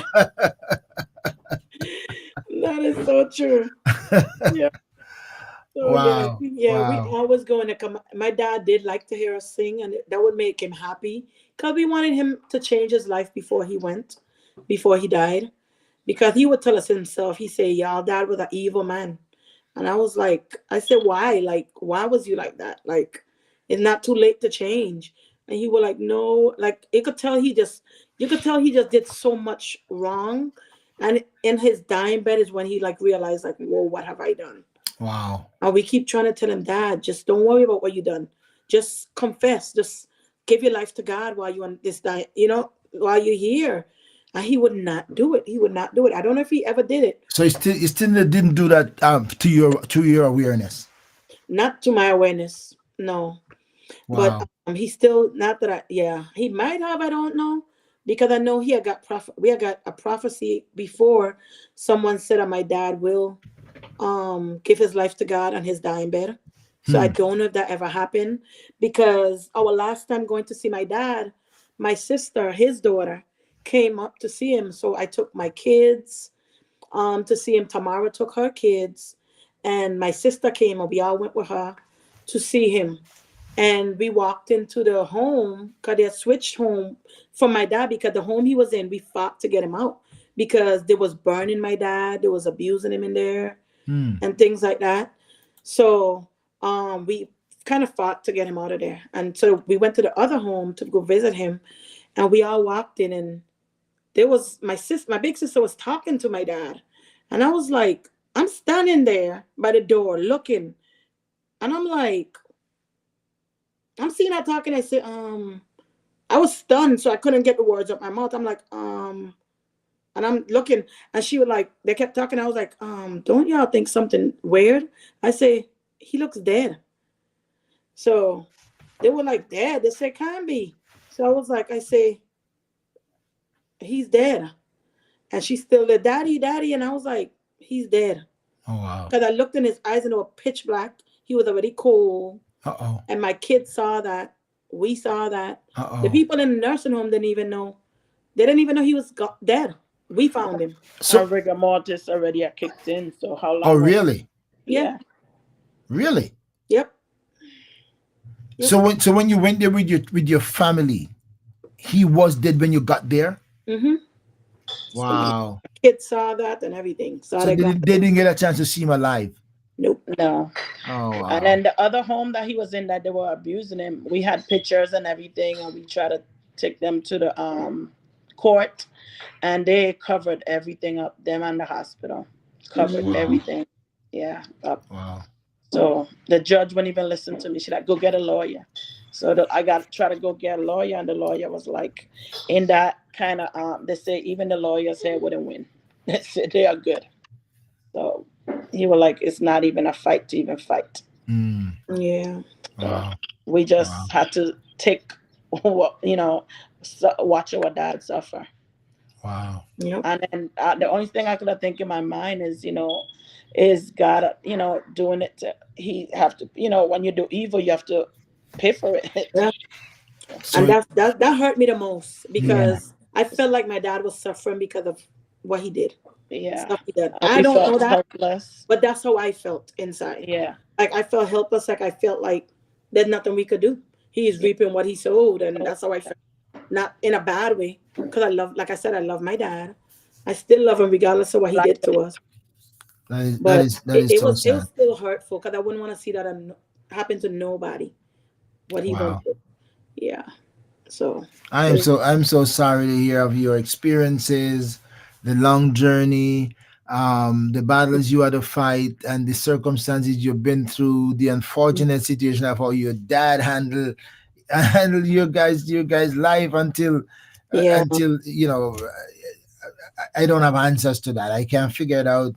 I can't figure it out for my own child. I can't figure it out. mhm, Even if the child wasn't a good child, I can't yeah, think, I would yeah, exploit them in the manner that you have experienced. But God allows some things to happen because He wants to give you a testimony, and some of the yeah, things that you experience in life, they help to harden you.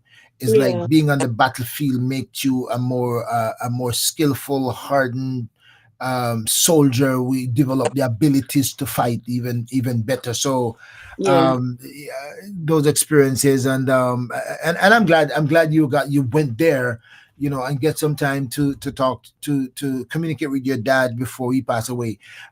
Tamara, did you get a chance to see him alive at the home and talk to him as well? And yeah, I used to we used to visit him on the All the weekend time. all the time. But yeah, we were the one that was going. He stayed with me for a little bit, in spite of Yeah. everything, because I noticed when he was losing his mind, it was like he keep coming to my house, and I'm like, "What are you doing here? You don't even uh like oh, me, you know." oh, So Yeah. I noticed something was wrong. So my husband at the time, my husband now, he was like, something ain't right. So that's, and then he keep coming in the house and rearranging my house with the chick, like opening the chicken, the food and stuff, and saying he decorating with chicken, Yeah. frozen chicken and stuff. So I'm like, something ain't right. He losing his mind or something. So we yeah, try to take care of him because his wife at the time, she was like, she's done. So, and she like, yeah, I need to come get him, whatever. And despite how I felt about my dad at the time, I couldn't watch him, on the street. Yeah. what So I you know tried to take care of him. We try to take care of him with me and my husband. And he just keep disappearing out the house, like disappearing and end up in ditches and stuff like that. So eventually our home were able to take him in. The cops got involved so much that the home was like, okay, because of the situation, we were able to get him in, and not for a large price or whatever. So that worked out in our favor. Cause the cops them was really really nice about the situation. Yeah. Cause They, the same cop keep finding him in this ditch yeah. stuff. He So was amazing. The cop yeah, was really and good. we try to keep the door locked and stuff. He still would go out in the middle of the night while we sleep. So we well, couldn't handle. dementia does that. Yeah, It Yeah. does that to you. he was very Uh, aggressive. Yeah. yeah. So Very. that it wasn't safe for him to be around the kids. So he was he had the aggressive type. Because even one time when we went to the hospital to see him, we walk up in the hospital and we saw all the nurses, them running. And we like, what is going on? My dad chasing them down the hall. I was Mhm. so embarrassed. Yep.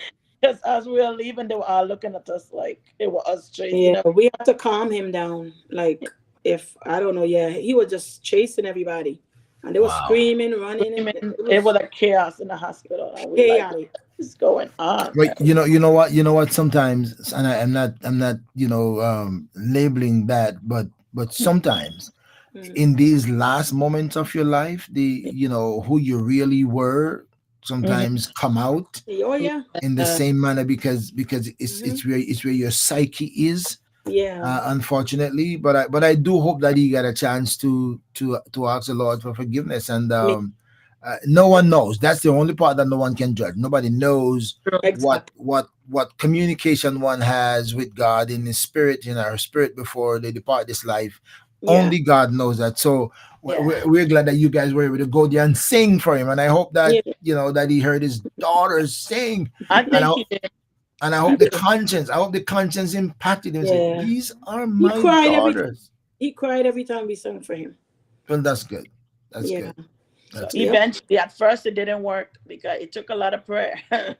So I Yeah. really think he gave his life to God at the end Yeah. because he started to have feelings. So Yeah. uh, he did. Wow. Yep. Mhm. Well, So well, he thank you guys for joining me on this journey. I'm glad to get to meet Tamika, and now we can put the two faces together. Tamika and Tamara, they are right here. These are twin sisters, my friends, and thank you for joining me. And by the way, this song, you can find this on YouTube. This song, Free to Worship. Free to Yes. Worship. You can find it on YouTube and download it. I'm telling you, that is a good Good song. song. Yes, it is. A really, really good song. Take it from me. That's Yeah. a good song. I played it maybe 15 times already. I mean, a really good song. A really good song. And what I realized that this song, although Tamara didn't recognize it at first until maybe we had our conversation, that this song was actually designed for her. yes. This was actually designed for It her is. to break her out of the closet that she was, and she was in, and to bring her into this free to worship. And I think when we had our conversation, we did talk about there's still something that she has not completely got behind her yet. Maybe we'll have another conversation with her later on. But if you listen to their story, it's a lot. It's a lot. It's a lot. And they journeyed this together. They experienced it together for a long time. They experienced it together.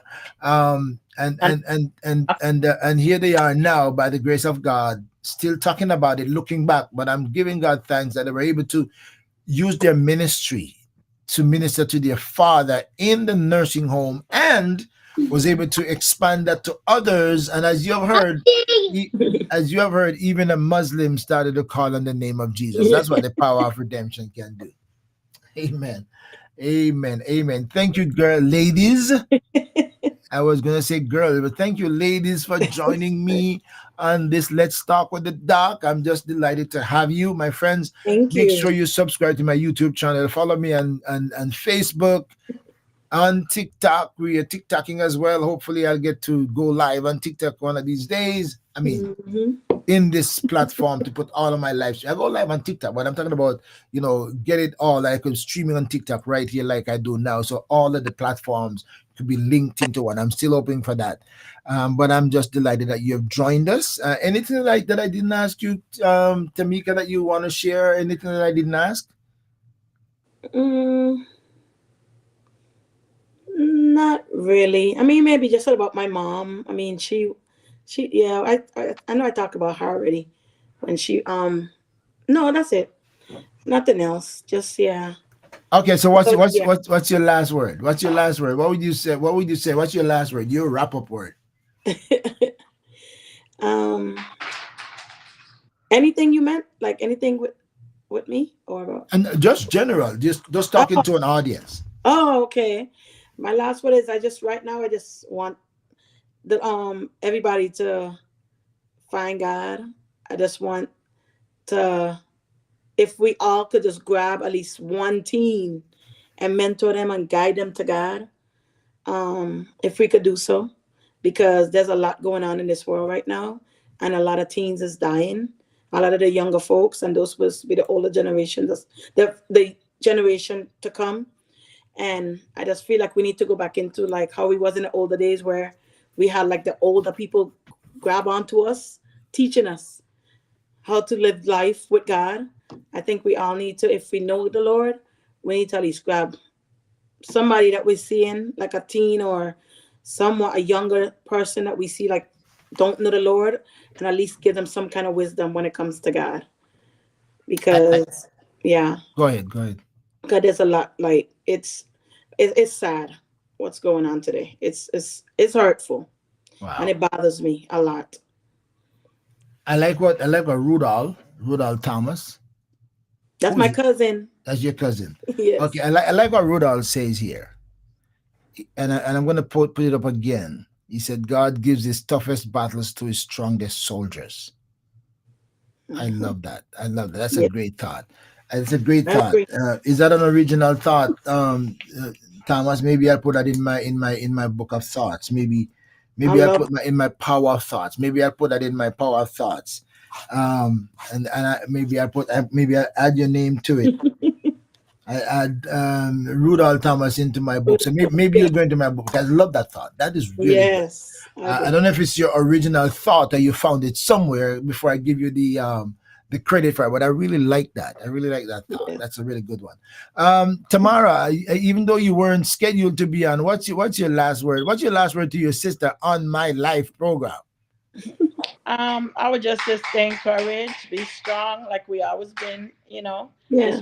we went through, God has been with us. So Yes, he has.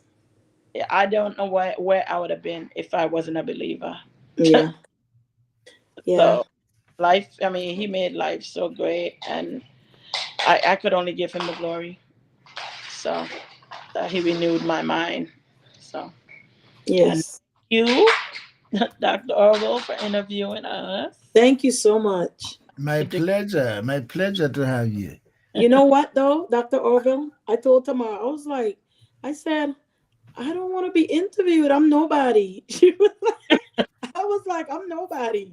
She was like, stop saying that. So I was like, okay, fine. I guess I'll do it. I was like, I don't have no story. I just, but now that I came on here, I was like, wow, I feel a lot like released. That's how Like, so I feel Well, released. well, I'm glad you get a chance to say that because that's what again, I'm not tapping myself on the back on the shoulder, but God designed this program for a purpose. Yeah. yeah, For a purpose, and Yeah. how it started and how it is moving.